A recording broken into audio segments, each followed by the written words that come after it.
Hello friends, welcome to our channel. ఈరోజు వీడియోలో మనం మాట్లాడుకోబోతున్నటువంటి టాపిక్ వచ్చేసి LPG crisis in India. So మరి ఇండియాలో ఎల్పిజి క్రైసిస్ కొన్ని మనకి సందర్భాల్లో ఫేస్ చేసినటువంటి ఈ యొక్క కాంటెక్స్ట్లో మనం యొక్క ఎల్పిజి క్రైసిస్ గురించి డీటెయిల్గా డిస్కస్ చేద్దాం. అంటే ప్రజెంట్ ఎల్పిజి క్రైసిస్ నిజంగానే ఒక పీక్ లెవెల్కి రీచ్ అయిందా అంటే కనుక ఒక హైయెస్ట్ లెవెల్కి ఎల్పిజి క్రైసిస్ రీచ్ అవ్వకపోయినప్పటికీ కూడా ఒక ప్యానిక్ అనేది స్టార్ట్ అయింది. అంటే హోటళ్లలో కొన్ని రకాలైనటువంటి ఫుడ్స్ని సర్వ్ చేయకపోవడం కానీ, లేదా ఈ యొక్క ప్యానిక్లో మనకి ఎక్కువ మంది తక్కువ డ్యూరేషన్లో సిలిండర్స్ అంటే ఎల్పిజి సిలిండర్స్ని బుక్ చేయడం కానీ, మరి ఇట్లాంటి సిచ్యువేషన్లో మన యొక్క ఎల్పిజి క్రైసిస్ గురించి డీటెయిల్గా డిస్కస్ చేద్దాం. అసలు ఈ యొక్క ఎల్పిజి క్రైసిస్ అనేది ఎందుకు వచ్చింది, కాంటెక్స్ట్ ఏంటి, అలానే మన ఇండియాలో మరి ఎల్పిజి క్రైసిస్ ఎందుకు వచ్చింది, మరి పెట్రోల్ డీజిల్ ఎందుకు రావట్లేదు క్రైసిస్? ఎందుకంటే మనం పెట్రోల్ని కానీ డీజిల్ని కానీ ఎల్పిజి కానీ ఇవన్నీ కూడా మనం అబ్రాడ్ అంటే వేరే దేశం నుంచి దిగుమతి చేసుకుంటున్నాయి కదా, మరి వాటిపైన ఎందుకు ఈ యొక్క ఇంపాక్ట్ పడలేదు మనం డీటెయిల్గా డిస్కస్ చేద్దాం. అలానే మనకి ఎల్పిజి ఇంపోర్ట్స్ అనేవి విపరీతంగా పెరిగిపోయింది ఈ యొక్క లాస్ట్ మనకి 10-15 ఇయర్స్లో. దీనికి రీజన్ ఒక ప్రోగ్రామ్ కూడా గవర్నమెంట్ స్కీమ్ కూడా దానివల్ల ఎల్పిజి కనెక్షన్స్ విపరీతంగా పెరిగిపోవడం అండ్ ఎల్పిజి మనకి ఇంపోర్ట్ కూడా పెరిగిందనమాట. ఐడియా ఉంటే చెప్పండి ఆ స్కీమ్ పేరిందని చెప్పేసి. దాని తర్వాత మనకు ఉన్నటువంటి ప్రొడక్షన్ గ్యాప్, దాంతోపాటు కన్జంప్షన్ గ్యాప్ ఏ విధంగా ఉంది అంటే మన ఇండియాలో మనం ఎంత ఎల్పిజి ప్రొడ్యూస్ చేస్తున్నాం అండ్ ఎంత ఎల్పిజి మనం కన్జ్యూమ్ చేస్తున్నాం. దాంతోపాటు మరి ఎల్పిజి ప్రొడక్షన్ని మనం పెంచుకోవడానికి మనకు ఉన్నటువంటి కన్స్ట్రెయింట్స్ అంటే మనకు ఉన్నటువంటి ఇబ్బందులు ఏంటి, ఎందుకు మనం పెంచుకోలేకపోతున్నాం, అలానే ఈ యొక్క ఎల్పిజి క్రైసిస్కి గవర్నమెంట్ నుంచి ఉన్నటువంటి రెస్పాన్స్ ఏంటి, ఈ కాంటెక్స్లో మనకి ప్యానిక్ బయింగ్ అంటే ఏంటి అలానే మనకి దీని నుంచి మన ఇండియా ఎలాంటి లెసన్స్ నేర్చుకోవచ్చు భవిష్యత్తు కోసం అని చెప్పేసి, అండ్ అలానే మనకు ఎలాంటి పాలసీలు తీసుకురావచ్చు అని మనం డిస్కస్ చేసిన తర్వాత ఫైనల్గా కంక్లూజన్ డ్రా చేయడం జరుగుతుంది. అండ్ ఈ పర్టికులర్ టాపిక్ అనేది మనకి ఏ ఎగ్జామ్ మీరు ప్రిపేర్ అవుతున్నాం ఆ ఎగ్జామ్లో మీకు గవర్నెన్స్కి, ఇంటర్నేషనల్ రిలేషన్స్కి, దాంతోపాటు ఇండియన్ ఎకానమీ ఈ మూడింటికి కూడా రిలేటబుల్ అనమాట. ఎందుకంటే ఇక్కడ నేను మీకు ఇందాక చెప్పాను, ఒక గవర్నమెంట్ స్కీమ్ వల్ల మన ఇండియాలో ఎల్పిజి కన్జంప్షన్ పెరిగింది, దానివల్ల మనం ఎల్పిజి ఇంపోర్ట్స్ పెరిగిందని చెప్పేసి ఆ స్కీమ్ ప్రధానంగా మనకి ఇక్కడ ప్రధానమంత్రి ఉజ్వల్ యోజన అనేటువంటి స్కీమ్. అండ్ ఇందులో మనకి ఫ్రీక్వెంట్గా డిస్కస్ చేసేటటువంటి కొన్ని కీవర్డ్స్ మనకి ఎల్పిజి లిక్విఫైడ్ పెట్రోలియం గ్యాస్, అలానే మనకి ఈ యొక్క పైప్డ్ న్యాచురల్ గ్యాస్ అని ఉంటుంది, మనకి పిఎన్జి అంటే మనకి సిలిండర్స్ ద్వారా కాకుండా పైప్స్ ద్వారా ఒక న్యాచురల్ గ్యాస్ని సప్లై చేస్తారనమాట, దాన్ని పిఎన్జి పైప్ న్యాచురల్ గ్యాస్ అంటారనమాట. అలానే సిఎన్జి కంప్రెస్డ్ న్యాచురల్ గ్యాస్, ఇట్లాంటి డిఫరెంట్ వర్డ్స్ మనం డిస్కస్ చేస్తుంటాం. అలానే స్టేట్ ఆఫ్ హర్మోస్ అనేది మనకి ఇరాన్ అండ్ ఒమన్ మధ్యలో ఉంటుంది, అది కూడా ఒకసారి మనం చెక్ చేద్దాం. ఇక మీరు చూడొచ్చు మ్యాప్లో ఇక్కడ మీకు ఇరాన్ అనే కంట్రీ ఉంది and at the same time and Saudi Arabia, దాంతోపాటు ఒమన్. అండ్ ఈ యొక్క ఇరాన్కి అండ్ ఒమన్, ఈ ఒమన్ యొక్క ఫర్దర్ ఇక్కడ మీరు చూసినట్టయితే కనుక ఒమన్ యొక్క లాస్ట్ అంటే ఒమన్కి అంటే సపరేట్ అయింది మనకి, ఒమన్ అనేది యుఏఈతోని. ఒమన్ యొక్క చివరి ప్రదేశం ఏదైతే ఉందో, ఓకే, ఈ యొక్క చివరి ప్రదేశం ఈ ఒమన్ యొక్క ల్యాండ్ పార్సెల్ కానీ లేదా యుఏఈకి అండ్ ఇరాన్కి మధ్యలో మనకి స్టేట్ ఆఫ్ హర్మోస్ చూడవచ్చు మీరు. State of Hormuz very very important. State అంటే మనకి నారో వాటర్ బాడీ అని తెలుసు కదా, ఈ స్టేట్ ఆఫ్ హర్మోస్ అనేది ఒక 2 వాటర్ బాడీస్ని కలుపుతుంది. ఏంటంటే మనకి ఇది పర్షియన్ గల్ఫ్, దాంతోపాటు గల్ఫ్ ఆఫ్ ఒమన్, ఈ రెండింటిని కలుపుతుంది. అండ్ ఇది మనకి ఎందుకు ఇంపార్టెంట్, ఇప్పుడు ఇరాన్ పైన ఈ యొక్క అటాక్ జరుగుతున్నటువంటి సిచ్యువేషన్లో ఇరాన్ ఏం చేస్తుందంటే ఇక్కడ నుంచి వచ్చేటటువంటి షిప్స్ ఏవైతే ఉంటాయో వాటిపైన అటాక్ చేయడం కానీ, అండ్ ఇక్కడ నుంచి వచ్చే వాటి యొక్క ఆ ట్రాన్స్పోర్టేషన్ ఏదైతే ఉందో అది తగ్గించింది అంటే ఈ యొక్క థ్రెట్ వల్ల. ఇక్కడ అన్ఫార్చునేట్గా మన ఇండియాకి రావాల్సినటువంటి ఎల్పిజి గ్యాస్ సిలిండర్ ఎల్పిజి ఏదైతే ఉందో లిక్విఫైడ్ పెట్రోలియం గ్యాస్కి సంబంధించింది 90% మనకి డిపెండ్ అవుతుంది ఈ ఏరియా నుంచి అన్నమాట. అంటే మనకు రావాల్సినటువంటి ఈ యొక్క ఎల్పిజి ఇంపోర్ట్స్ ఏవైతే ఉన్నాయో, ఓకే, ఆ ఎల్పిజి ఇంపోర్ట్స్ 90% ఈ రూట్ పైన డిపెండ్ అయి ఉన్నాయి. కాబట్టి ఈ రూట్ ఇప్పుడు ఎఫెక్ట్ అయింది కాబట్టి మనకి ఎల్పిజి అనేది ఖచ్చితంగా మనకు రావాల్సినంత రావట్లేదు కదా. మరి ఇండియాలో ఎల్పిజి మనం ప్రొడక్షన్ చేసుకోవచ్చా? ఒక లిమిటెడ్ లెవెల్లో మనం ప్రొడక్షన్ చేసుకోవచ్చు, కాకపోతే మన ప్రొడక్షన్ కెపాసిటీ కూడా మనం అనుకున్నంతగా ఇంక్రీజ్ అవ్వట్లేదు. ఎందుకు ఇంక్రీజ్ అవ్వట్లేదు అని కూడా మనం ఒకసారి చూద్దాం. ఓకే, సరే, first of all context. West Asia especially మనకి ఇజ్రాయెల్ అండ్ ఇరాన్కి మధ్యలో ఉన్నటువంటి ఈ ఘర్షణ వల్ల మనకి ఎల్పిజి అనేది ఎఫెక్ట్ అయింది. స్టేట్ ఆఫ్ హర్మోస్ ద్వారా వచ్చేటటువంటి సప్లై ఎఫెక్ట్ అవ్వడం వల్ల, దానివల్ల ఇండియా అనేది మనకి వర్స్ట్ ఎల్పిజి క్రైసిస్ అనేది, సప్లై క్రైసిస్ అనేది మనం ఎక్స్పీరియన్స్ చేస్తున్నాం అనమాట. అండ్ గవర్నమెంట్ కొన్ని ఎమర్జెన్సీ మెజర్స్ తీసుకుంది. ఎస్పెషల్లీ మనకి ఈ యొక్క ఎల్పిజి డొమెస్టిక్ కెపాసిటీ అనేది ఒక 25-30% ఇంక్రీజ్ చేయడానికి ట్రై చేసింది. ఎలానో చెప్తాను నేను మీకు. దాని తర్వాత మనకి బుకింగ్ గ్యాప్ని ఇంక్రీజ్ చేసింది. అంటే మనకి బ్యాక్ టు బ్యాక్ అంటే వెంటనే మనం ఎల్పిజి గ్యాస్ సిలిండర్ బుక్ చేసుకోకుండా ఒక గ్యాప్ అనేది ఇంక్రీజ్ చేసింది. దాంతోపాటు మనకి ఒక ప్లాస్టిక్స్ ఇండస్ట్రీస్కి, పెట్రోకెమికల్ ఇండస్ట్రీస్కి వెళ్ళేటటువంటి ఏవైతే కొన్ని గ్యాసెస్ ఉంటాయో వాటిని ఒక ఎల్పిజి సప్లై కోసం అని చెప్పేసి, ప్రొడక్షన్ కోసం అని చెప్పేసి డైవర్ట్ చేసింది. ఈ విధంగా ఈ క్రైసిస్ అనేది ఇండియాలో ఉన్నటువంటి ఈ యొక్క స్ట్రక్చరల్ డిపెండెన్స్ ఆన్ ఎల్పిజి ఇంపోర్ట్స్ని తెలియజేస్తుంది. ఎలాంటి స్ట్రక్చరల్ డిపెండెన్స్ మనకి అంటే ఒకవైపు ఏమో మనకి వరల్డ్లో ఒకే ప్రాంతం నుంచి ఎక్కువగా రావడం, and at the same time మన ఇండియాలో తగినంత ప్రొడక్షన్ లేకపోవడం, అండ్ దానికి ఇప్పుడు గవర్నమెంట్ ఎలా రెస్పాన్స్ అయిందో చూస్తున్నాం కదా. ఒకసారి నేను మీ కాన్సెప్ట్ ఎక్స్ప్లెయిన్ చేయడానికి ట్రై చేస్తాను. దాని తర్వాత చూద్దాం ఒకసారి. సరే, ఇక్కడ మనకి ప్రాబ్లం ఎక్కడ వచ్చింది? మనకి LPG crisis. Okay, so LPG crisis ఇది మనకి ప్రాబ్లం ఎక్కడి నుంచి వచ్చింది? డిమాండ్ వల్ల వచ్చిందా, సప్లై వల్ల వచ్చిందా? ఇప్పుడు సడన్గా పెరిగినటువంటి డిమాండ్ కాదు కదా, సప్లై తగ్గింది. ఓకే, సప్లై తగ్గింది ఈ క్రైసిస్ మెయిన్గా రావడానికి. సప్లై ఎందుకు తగ్గింది? సప్లై ఎందుకు తగ్గిందంటే మనకు రావాల్సినటువంటి ఇంపోర్ట్స్ తగ్గినాయి. అంటే మనకు రావాల్సినటువంటి దిగుమతులు, ఇంపోర్ట్స్ తగ్గినాయి. ఎందుకు తగ్గింది అది? మనకి ఈ యొక్క స్ట్రేట్ ఆఫ్ హర్మూజ్ అంటే మనకి ఈ యొక్క ఇరాన్ దగ్గర ఉన్నటువంటి ఈ స్ట్రేట్ ఆఫ్ హర్మూజ్ అనేది ఎఫెక్ట్ అవ్వడం వల్ల మనకు సాధ్యమైనంత మట్టుగా దిగుమతి చేసుకోవచ్చు, లేదా ఇంపోర్ట్ అవ్వట్లేదు. సో దట్ మనకి యొక్క సప్లై అనేది తగ్గింది. సో ఈ సప్లై తగ్గడం వల్ల మనకి ఎల్పిజి క్రైసిస్ వచ్చింది కదా. ఇక్కడ మనం ఫస్ట్ అర్థం చేసుకోవాల్సింది, మనం ఇంపోర్ట్ ఎందుకు చేసుకుంటున్నాం? ఓకే, ఎందుకు? మనకు తగినంతగా ఇండియాలో లేకపోవడం వల్ల, అండ్ మన ఇండియాలో విపరీతంగా ఈ యొక్క డిమాండ్ పెరగడం వల్ల. ఓకే, ఒక విషయం గుర్తుపెట్టుకోండి, మనకి ఇండియాలో లాస్ట్ 30 ఇయర్స్లో, లాస్ట్ 3 డికేడ్స్, లాస్ట్ 30 ఇయర్స్లో మనకి ఎల్పిజి డిమాండ్ అనేది పెరిగింది. ఓకే, ఎల్పిజి డిమాండ్ అనేది పెరిగింది విపరీతంగా. దానికి కొన్ని రీజన్స్ ఉన్నాయి అనుకోండి. ఓకే, ఎందుకు పెరుగుంటుంది? రీజన్ ఏంటంటే, ఒకటి అర్బనైజేషన్, మనకి విపరీతంగా పీపుల్ అర్బనైజ్ అవ్వడం వల్ల urbanisation, and at the same time మనకి క్లీన్ ఎనర్జీని ఎంకరేజ్ చేస్తున్నాం కదా. క్లీన్ ఎనర్జీ అంటే మనకి కట్టెల పొయ్యి లాంటివి డిస్కరేజ్ చేసి క్లీన్ ఎనర్జీ, అలాగే వెల్ఫేర్ ప్రోగ్రామ్స్, ఇందాక మనకి ఉజ్వల యోజన అన్నాం కదా, వెల్ఫేర్ స్కీమ్స్, ఇట్లాంటి వల్ల ఎల్పిజి కనెక్షన్స్ పెరిగినాయి. సో వీటి వల్ల, and of course income, purchasing power, అంటే ప్రజలు ఖర్చు పెట్టేటటువంటి పర్చేసింగ్ పవర్ పెరగడం వల్ల. ఓకే, సో వీటి వల్ల ఏం జరిగింది? వీటి వల్ల మనకి ఎల్పిజి డిమాండ్ అనేది విపరీతంగా పెరిగింది.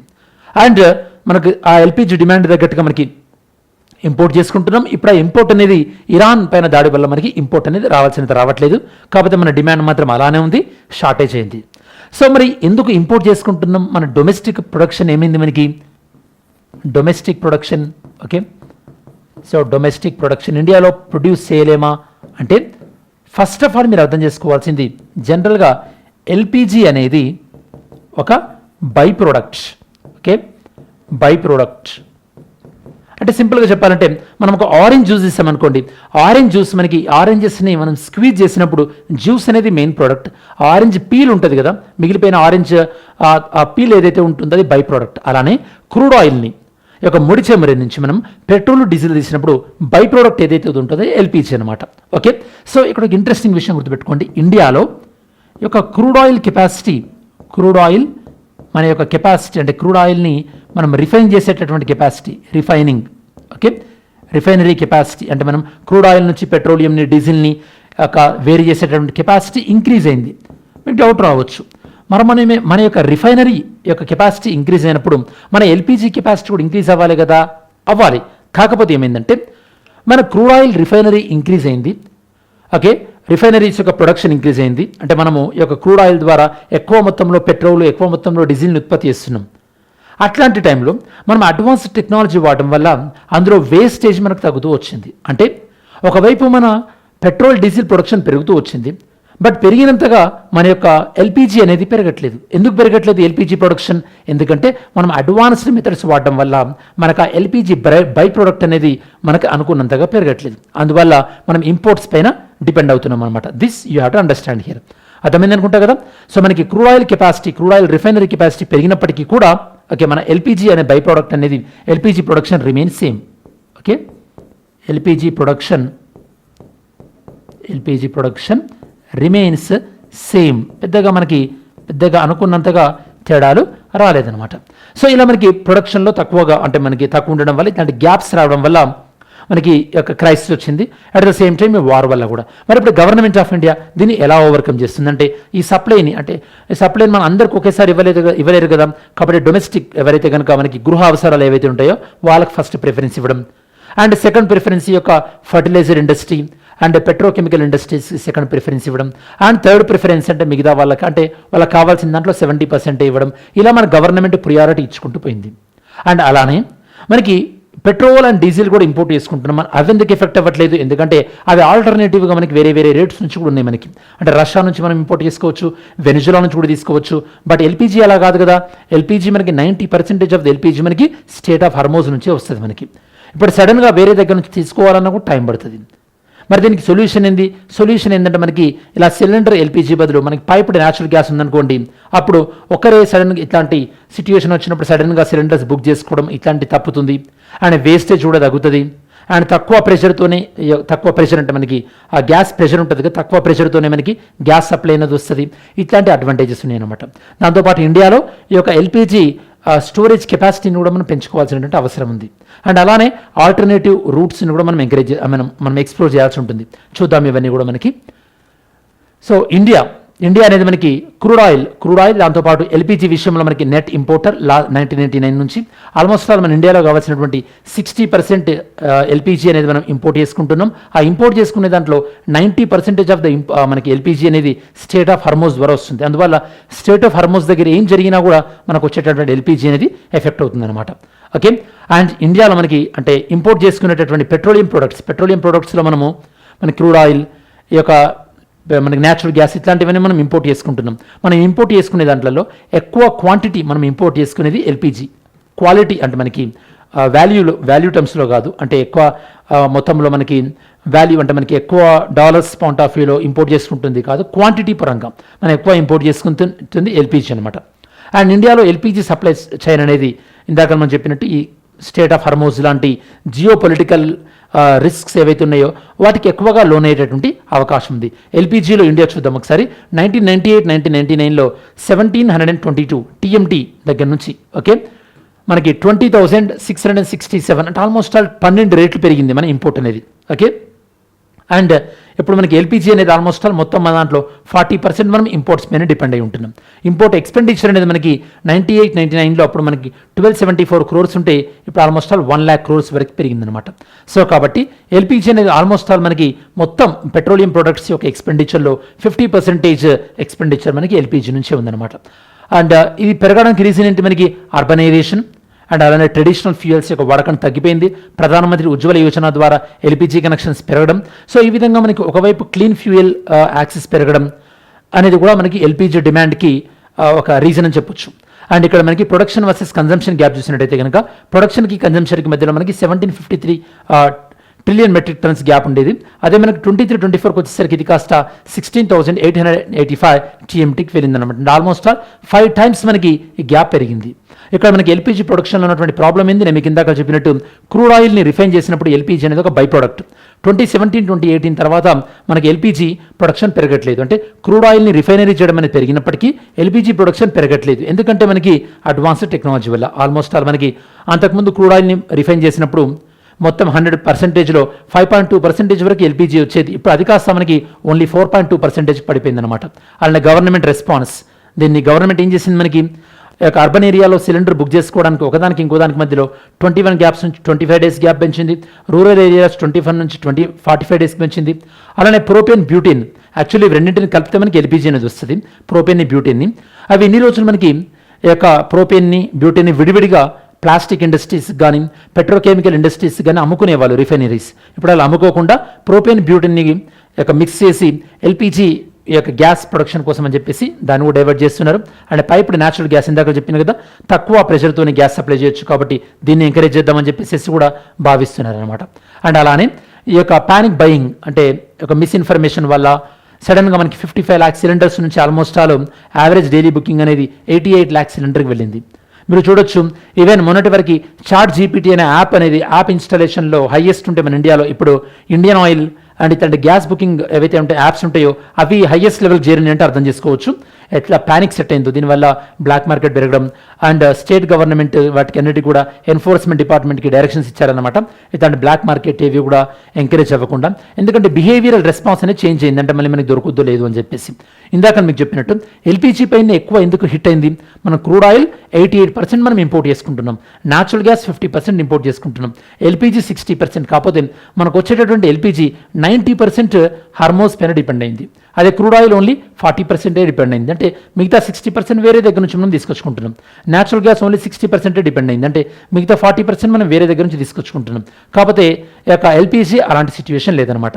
కాబట్టి గవర్నమెంట్ ఫస్ట్ ప్రియారిటీగా మనకి హౌస్ హోల్డ్స్ ఎవరికైతే కనుక అవసరం ఉందో, అలాంటి సిఎన్జి ట్రాన్స్పోర్టేషన్ కానీ, అలానే పైప్ లైన్ ఆపరేషన్స్, ఎందుకంటే ఇవి కరెక్ట్ ఉంటేనే కదా ట్రాన్స్పోర్టేషన్ ఉండి మనకి ట్రాన్స్పోర్టేషన్ అనేది ఈజీగా ఉంటుంది అండ్ మనకి ఎసెన్షియల్ గూడ్స్ అనేవి వెళ్తాయి. సెకండ్ ప్రియారిటీ ఫెర్టిలైజర్ ఇండస్ట్రీ, వాళ్ళకి కావాల్సిన దాంట్లో 70% మాత్రమే ఇస్తున్నారు. అండ్ అలానే మనకి ఏ ఇండస్ట్రీస్ అయితే కనుక న్యాచురల్ గ్యాస్ పైన డిపెండ్ అయినాయో వాళ్ళకి 80% ఇస్తున్నారు. అండ్ కమర్షియల్ గ్యాస్ యూజర్స్ అంటే రెస్టారెంట్, హోటల్స్ వీళ్ళకి కూడా 80% ఇస్తున్నారు.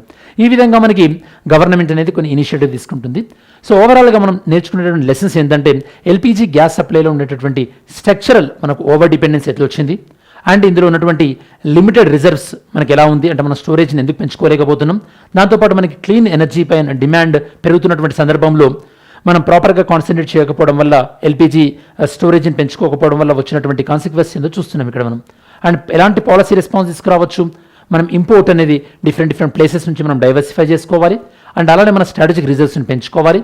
దాంతోపాటు మనకి ఈ యొక్క ఎలక్ట్రిక్ కుకింగ్ని కానీ లేదా పైప్డ్ న్యాచురల్ గ్యాస్ వీటిని మనం పెంచుకోవాల్సి ఉంటుంది. అంటే ఈ విధంగా మన ఎనర్జీ సెక్యూరిటీ, అంటే మన ఎనర్జీ విషయంలో మనకి అంటే గ్యాస్ విషయంలో వివిధ ప్రాంతాల నుంచి ప్రొక్యూర్ చేసుకోవడం, అండ్ అలానే మన సప్లైని డైవర్సిఫై చేసుకోవడం, దాంతోపాటు ఆల్టర్నేటివ్ వాటిని ఎంకరేజ్ చేయడం, ఇవన్నిటిని చేయడం ద్వారా మనము ఈ సమస్యను పరిష్కరించుకోవచ్చు. ఫైనల్ కంక్లూజన్ ఏంటంటే ఎల్పిజి క్రైసిస్ అనేది ఖచ్చితంగా జియోపాలిటిక్స్ అండ్ మన ఎనర్జీ సెక్యూరిటీ అండ్ మన వెల్ఫేర్ పాలసీ వీటి మధ్యలో ఉన్నటువంటి ఇంటర్సెక్షన్ చెప్తుంది. దాంతోపాటు ఇండియా అనేది సక్సెస్ఫుల్గా క్లీన్ ఫ్యూయల్ యాక్సెస్ని ఇంక్రీజ్ చేసింది, దానివల్ల ఎల్పిజి డిమాండ్ పెరిగింది. హవెవర్ మనకి ఈ యొక్క ఇంపోర్ట్ డిపెండెన్స్ వల్ల కానీ ఇట్లాంటి చోక్ పాయింట్స్ వల్ల కానీ కొన్ని రిస్క్స్ అనేవి ఉన్నాయి. కాబట్టి లాంగ్ టర్మ్ సొల్యూషన్లో ఖచ్చితంగా మన సప్లై చైన్ డైవర్సిఫై చేసుకోవాలి, ఆల్టర్నేటివ్ ఫ్యూయల్ని ఎంకరేజ్ చేయాలి, అండ్ డొమెస్టిక్ కెపాసిటీని కూడా ఎక్స్పాండ్ చేసుకోవాలి. అప్పుడే మనం సరిపడా మన ఎల్పిజి సప్లైని మెయింటైన్ చేయగలుగుతాం అనమాట. ఓకే, సరే ఈ టాపిక్ సంబంధించినటువంటి ఒక ఎంసీక్యూ సాల్వ్ చేద్దాం. With reference to LPG in India consider the following statements. LPG is primarily produced as a byproduct of crude oil refining and natural gas processing. దీని by product అంటున్నారు. Second one, more than half of India's LPG demand is made through imports. Nearly 90% of India's LPG imports pass to state of Hormuz. Fourth one, LPG is India's largest petroleum import both in quantity as well as value terms అంటున్నారు. Mains question, discuss factors responsible for India's growing dependence on LPG imports and examine the policy measures required to ensure long term Reliance in cooking fuel supply. ఎలాంటి policy తీసుకురావడం ద్వారా మనం ఈ యొక్క cooking fuel సప్లైలో ఈ యొక్క long term రెసిలియన్స్ని మనం improve చేసుకోవచ్చు. ఇది మెయిన్స్ క్వశ్చన్.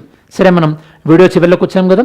ఈ వీడియోలో మనం మెయిన్గా డిస్కస్ చేసినటువంటి టాపిక్స్ వచ్చేసి మనకి LPG crisis and reasons behind LPG crisis and trends regarding the LPG this imports and the gap between the domestic demand as well as the supply.